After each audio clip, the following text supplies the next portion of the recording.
of the heart flows the issues of life.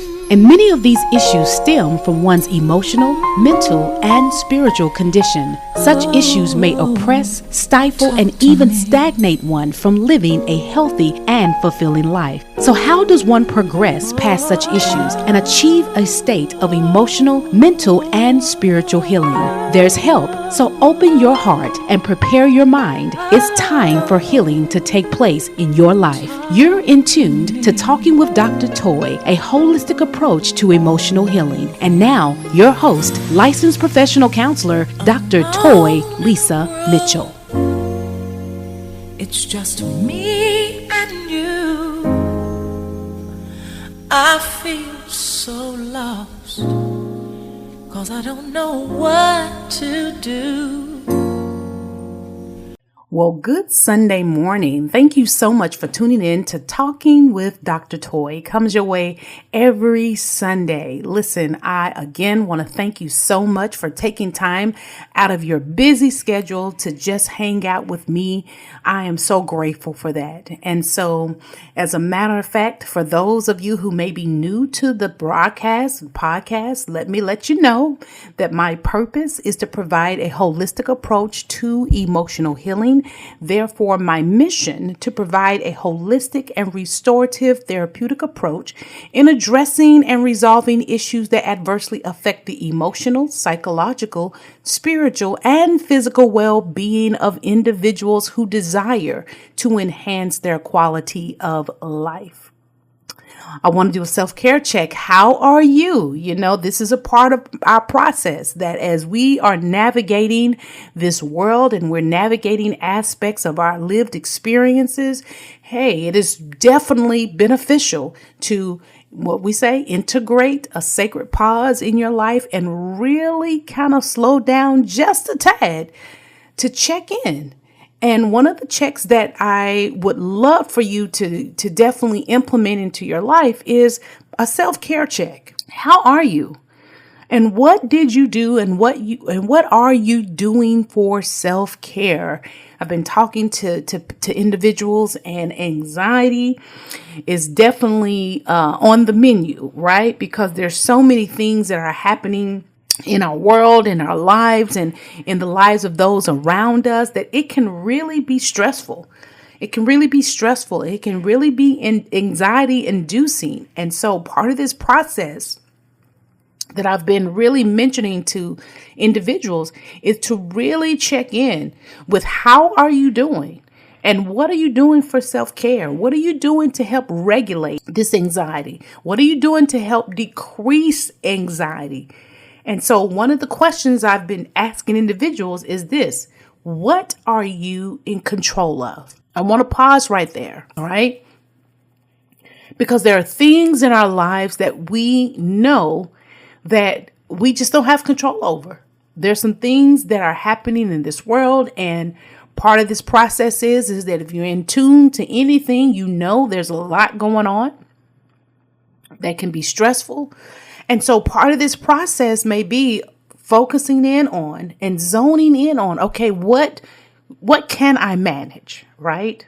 What can I control that's going to help me, that's going to improve my overall function, and that's going to help me reduce stress and to regulate the anxiety? What is something that I do have control over, that I can manage? And some of that is your time. Now, I know when we're taking care of other individuals and we work and all of that, maybe our control may be a bit limited. However, there's still some aspects of our time that we can manage, right? And so, although I cannot manage all the happenings that's taking place in this world, I can manage part of my life where I can implement a pause, right? Where I can say, you know what, for 5 minutes out of the day, that's going to be for me. Now listen, does it take longer than 5 minutes? Yes, but hey, start somewhere and we can start there. So that's something that I can control. I can maybe control 5 or 10 minutes of my life a day. where I am vigilant and very intentional about engaging in that self-care, that holistic self-care. And what I'm encouraging you to do is to make sure that you're creating that space where you can check in. And you know our 3 A's that we talked about, right? Awareness, attuning, turning towards it, not avoiding it, and then attending, really identifying what is needed. That is a part of that self-care check, right? And so that is a part that you can manage. And so sometimes what can help really regulate anxiety and even reduce stress is pivoting to say, okay, there's some things that I can't control. There's some things happening, maybe in my family, in my community, right, that I can't control. So let me hone in on what is manageable for me, right? What can I do that's going to help improve my overall health? So that is something that I would love for you to process and think about, right? As you are tending to aspects of self. And then, of course, that balanced perspective of community care, the power of collective caring, people committed to leveraging their privilege to be there for one another in various ways. And how I frame this, how did you show up for others and how did you allow others to show up for you? That too is very powerful, where we avail ourselves to others, because sometimes that can be empowering within itself. That although there's some things happening that are out of my control, maybe what I can do is be there for someone else that may be experiencing struggles, someone else. And listen, sometimes that may not mean, and I want to really emphasize this, doesn't always have to mean that it has to be tangible, something material, right? It can just be a phone call. It can just be a text to say, listen, just thinking about you. How are you doing? So sometimes that aspect of showing up for others just may be being present, right? And that in some ways can be empowering, because although we can't control all aspects of what's happening, there are some things that we can do. And so focusing on some of those things that we can do, that can really help you navigate all that is happening. So how did you show up for others, right? In very small ways. Doesn't have to be materialistic. That can help. And also to remember this aspect of balance. How did you allow others to show up for you? Because it is a part of giving, yes, but also too, there is, I would say, benefits. Let's say that benefits for receiving, allowing others to be there for us. I was talking to someone and we talked about this aspect of not wanting to be a burden on people, right? Not wanting to be a burden. So sometimes what we do is that we shoulder a lot on ourselves because we're like, we don't want to be a burden. And, some of that can come from this aspect of feeling like you're bothering, people, right? Because maybe some things in childhood where you felt like you weren't, you didn't have safety to really ask for what you needed. And maybe you also struggled with getting needs met in childhood. And so basically one of the things that you've kind of learned is this aspect of self-preservation, that I can only depend on me, myself, and I. And so that helps us to really, not experience, so we think, disappointment, discouragement. And so we become in some ways, put on our superhero cape. And we try to do all things ourselves. And when others want to show up for us, and when others want to lend some assistance, nope, I got it, right?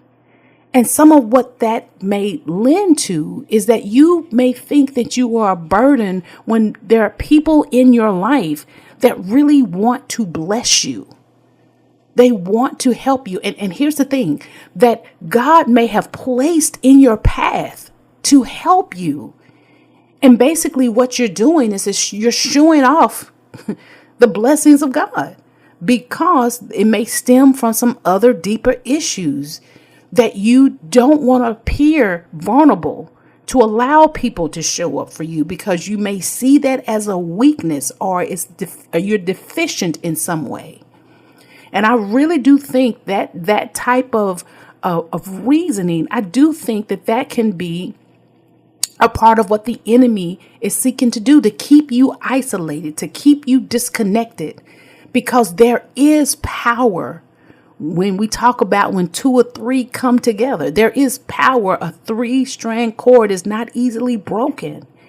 And if the enemy can just isolate you and let you really stew in and believe that no one wants to show up for you, you don't want to be a burden on anyone else, then what does that do? That keeps you in some ways in survival mode. And we've already talked about that when we're in survival mode, it's difficult for us to really hear clearly, to some degree, the prodding of the Holy Spirit, the voice of God, because we're always elevated. We're in survival mode. And so sometimes to keep us from being in tune, that can keep this aspect of survival mode stirring up in our lives. So we're going from one thing to the next, one thing to the next, and we don't have a space to really hear and meditate on what God may be saying and what God may be doing and what God may be showing us and who God may be placing in our path. I love this terminology of destiny helpers.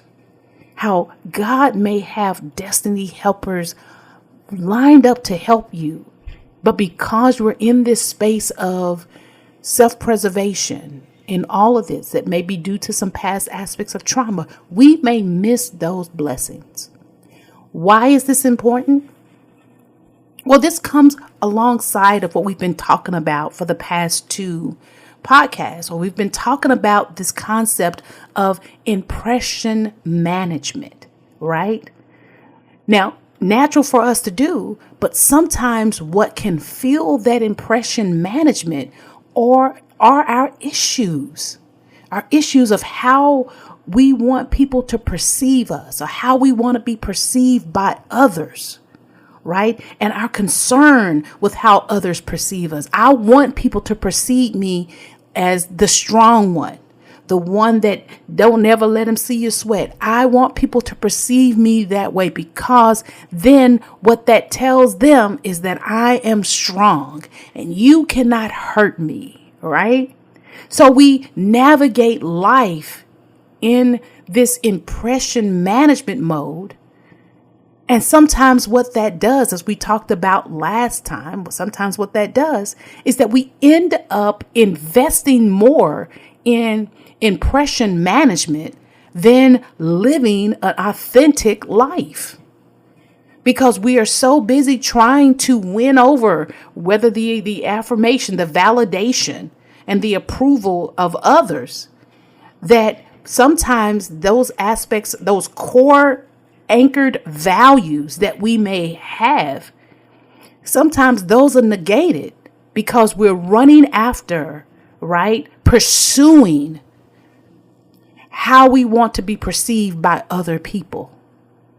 And sometimes that can really disconnect us from our authentic selves. And so we've been talking about that for the past 2 weeks. And so one of the things that I want to address today, and then I did ask you, remember, I did ask you to really pause and really think how, because we all engage in impression management. Like I said before, this is not about judging, but I did ask you to really pause and think about why. What's the why, right? Why are you engaging in this? Why, right? And how does that show up? How does that show up in your life? right? And we talked about in some ways how shame can fuel some of this. Embarrassment can fuel some of this. This aspect of perfectionism can fuel some of this too. That we feel like if we don't live up to that, then there's a void in our identity, right? Because in some ways our identity may become conflated with this aspect of impression management. I can't be something else when I'm already have put forth this image. Being something different will mean that my identity has been compromised, right? Being something different when maybe your identity is conflated with what you're with this impression management, right?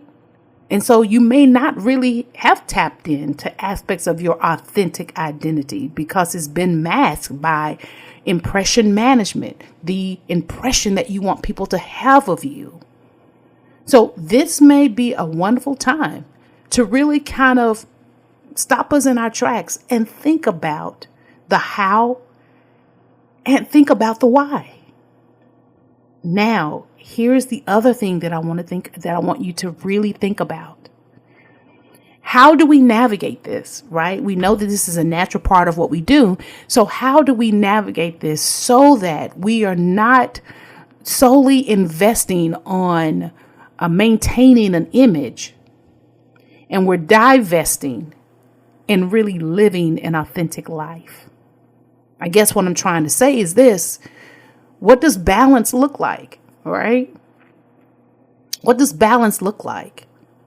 And so I love that book, definitely an older book by Rick Warren, where he talked about the purpose-driven life, right? A very powerful book that I think if you've not read it, I think it would be helpful for you to read. This may be something that would be helpful for you to read at the beginning of the year. Because talking about purpose-driven living with a sense of purpose can really have a profound impact for how we live and how we navigate this world. Now listen, I want you to think about this, that purpose-driven living, I do believe that is part of the answer of ways to kind of anchor back into living a life, not solely just investing in your image. Now listen, part of this process is too, when we talk about a purpose-driven living, part of this is really pausing to connect with your true and authentic values, right? If your values are relationships and your values are peace, right? Then part of this process for you may be pausing and really becoming curious and doing some self-reflection about what is my purpose for being here. And you know what I always say, our purpose is not just to do, our purpose is also being, right? The person that I want to be. And so all of this really helps us to really hone in on this aspect of not just investing in an image, but investing in living a life. So pausing to say, okay, there is a purpose for me being here, right? And I want to say this emphatically. Because I know some people may experience this. They may experience this thing that they are a mistake, right? That they're just here by happenstance, that their presence doesn't matter. That's why I really honor birthdays. I really do. I honor birthdays because it's like it's the day that God brought you into this world. And I love that frame by Fred Hammond, purposed by design, that God designed you and knitted you in your mother's womb and brought you into this world. It wasn't it wasn't a mistake. It wasn't just happenstance. You were purposed by design. And so that's why birthdays are so important. Yes, the gifts are nice, but just to acknowledge that this is the day that you entered into the world. Yes, I love it. And so really being able to anchor in that aspect that I have purpose, that I am here by purpose, not mistake. You're not a mistake. And let me say this, for those individuals who have, made you feel like a mistake, who may have even said it, they do not have the final word in your life. Because in spite of what their words say that you are a mistake, you're here. And God made sure that you are here. That was a God thing. You're not a mistake. And because you are here, you have purpose for being here.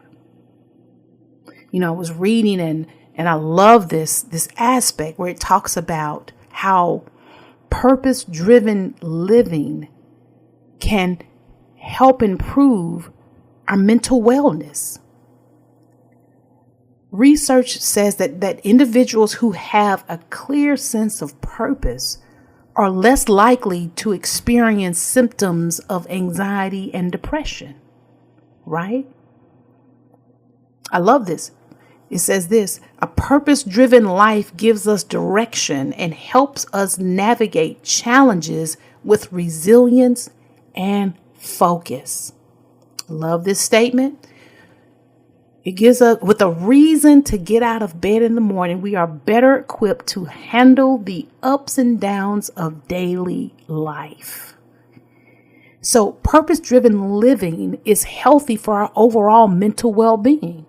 Now, let me pause. Let me put a pause in this and let me say this, because this is where some of us may get in trouble. And I was talking to someone about this earlier this week.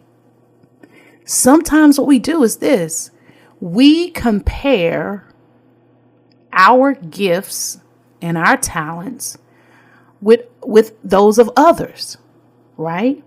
And so instead of us really taking the time to really engage in some reflection and pausing, what begins to happen is that we look at other people, and we see what other people are doing, and it may be high profile. It may seem like, ooh, that's meaningful and that's valuable because they're doing this and that, right? So then we get into this aspect of comparing and contrasting. Well, they're doing some great things, and because I'm not doing those things, then my purpose doesn't mean anything. That my purpose is, we begin to think about that their purpose is greater than mine.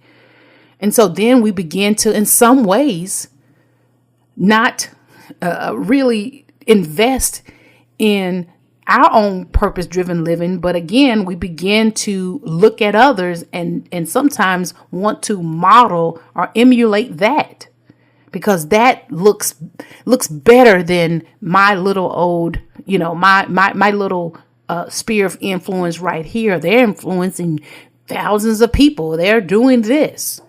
And so we begin to place a value on what someone else is doing.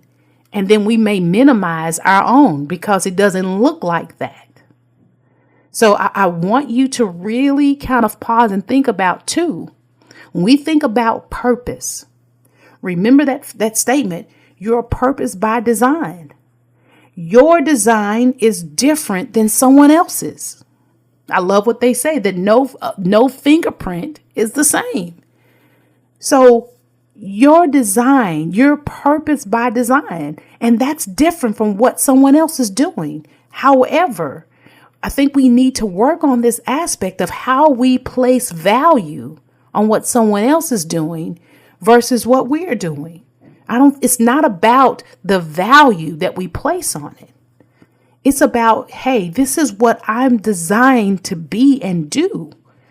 And as long as I am in tune and adhering to the voice of God, that anchors me and that gives me meaning. But being mindful that is going to be different than what someone else is doing. And just because it may be, and this is just an example, just because it may be more out front, that someone may be more out front and getting the accolades and all of this, doesn't mean that their purpose is any greater than yours.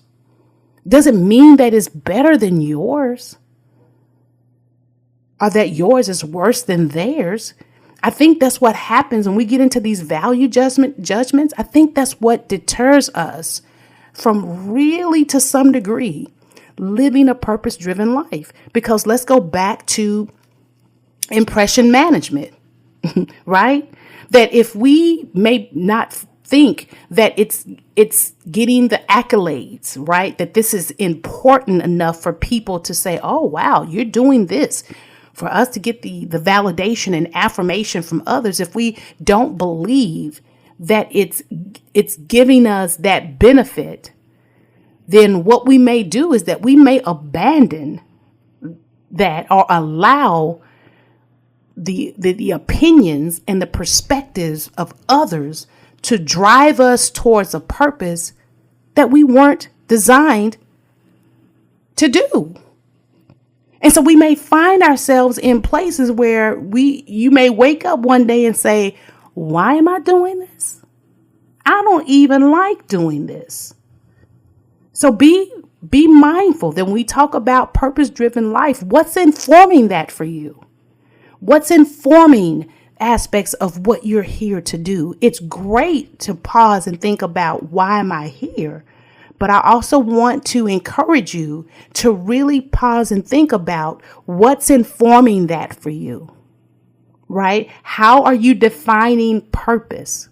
How are you defining that?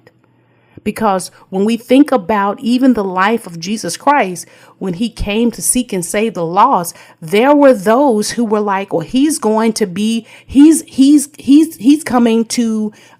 topple the Roman Empire. He's going to be the king. So they had a perception, right? They had a perception about who this Savior would be. And when Jesus did not live up to their expectations and their perceptions, some were disappointed, right? And some were downright angry because Jesus did not live up to who they had envisioned a king would look like. This Jesus is eating with sinners and publicans. He's eating with them. So they're looking like, who is this person? And because they had their own notions of what he would be and look like, they missed him. They missed the purpose of his life. And they missed, to some degree, the blessings that he provided. They missed it. And so this is what you may want to process and think about. Yes, we're purposed by design, but also what's and who is informing that purpose for you. Here's the way that I process and think about it. The one who created you is the voice that informs what your purpose should be. The one who created you. Yes, we can get input from others. Not saying that. We can get input from others, most definitely. However, if we do not receive input from the one who created us, then will you be like others who missed it? Who missed Jesus because he didn't fit their perceptions, their image of who he should have been. And what if Jesus would have said, oh, they're not receiving me as this. Oh, maybe I need to change some things. I need to shift and do some things differently and all of this. Where would we be if Jesus' life was dictated by the images that people had of him? No, that's why we find in scripture where Jesus continually say, I must meet with my Father. and receive that divine affirmation. This is my son whom I am well pleased. Yes. Once you get that affirmation from the one who created you, this is my beloved son who I am well pleased. That is gold. That is treasure. But just because we get that divine affirmation doesn't mean that the enemy won't still play. He'll still play. If you be the Son of God. What? If you be, God just said he was. So the enemy is going to cast doubt. But one of the things that's going to be helpful is staying anchored and connected. That takes intentionality and reflection. We're going to talk a little bit more about that, right? So as we talk about this purpose-driven living, it's essential. It improves aspect of our mental well-being, our mental wellness. However, it also causes us to really think about, when you think about purpose, who's informing that for you? Society? Family? Your partner? You? Who's informing that for you? Think about it. Because one of the things that we don't want to do, we don't want to miss it. We don't want to miss it. Because in missing that, I think we miss out on life. Living a life that's authentic. Well, listen, that's all I have time for today. Remember what I always say. Relentlessly and intentionally pursue authentic and genuine relationships vertically with God, horizontally with others, and inwardly with yourself. Maintain and sustain a keen sense of awareness and ongoing discovery about self as well as others. Take good care of you and engage in things that are helpful for your mind, body, soul, and spirit. And remember, out of the heart flows the issues of life. Let's continue to talk about it and continue our journey towards emotional healing. Until next time, bye-bye.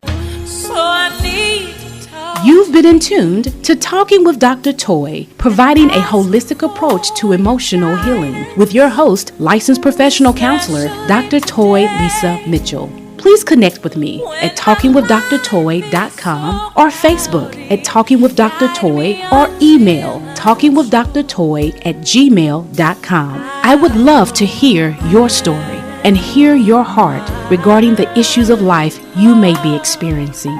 Remember, out of the heart flows the issues of life. Let's continue to talk about it. I look forward to hearing from you. Thanks for listening, and please join me next week for Talking with Dr. Toy.